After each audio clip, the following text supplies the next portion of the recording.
B cricket নিউজে সকলকে স্বাগত জানাই।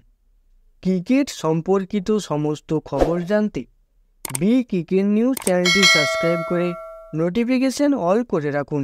এই ভিডিওতে জানাবো ওমেন্স প্রিমিয়ার লিগ জিতে রয়্যাল চ্যালেঞ্জার্স ব্যাঙ্গালোর কত টাকা পেল এবং পাকিস্তান সুপার লিগ জিতে রানার্স আপ এবং উইনার কত টাকা পেলেন এবং পাকিস্তান সুপার লিগ কোন দল জিতল। এই প্রথমবার রয়্যাল চ্যালেঞ্জার্স ব্যাঙ্গালোর ট্রফি জিতল, তবে আইপিএলে নয়, ডব্লিউপিএলে। আইপিএল না পিএসএল, কোন লিগটি ভালো তা নিয়ে বিতর্ক রয়েছে।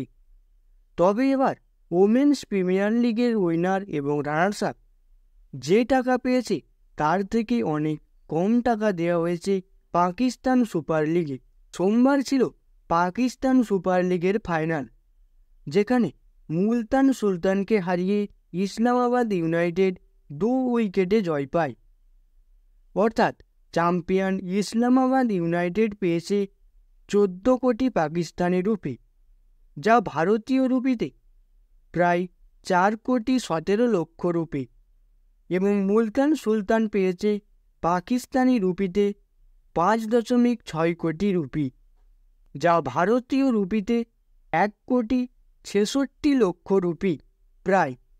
অন্যদিকে ডব্লিউপিএলের উইনার আরসিবি পেয়েছে 6 কোটি ভারতীয় রুপি এবং রানার্স আপ দিল্লি ক্যাপিটালস পেয়েছে 3 কোটি ভারতীয় রুপি।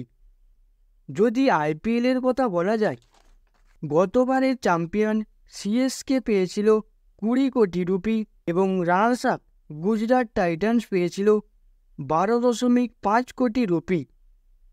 এমনকি তৃতীয় এবং চতুর্থ স্থান অর্জনকারী দলগুলিও পিএসএল 2024-এর বিজয়ীর চেয়ে বেশি টাকা পেয়েছিল। এমআই পেয়েছিল 7 কোটি ভারতীয় রুপি এবং লখনৌ সুপার জায়ান্টস পেয়েছিল 6.5 কোটি ভারতীয় রুপি।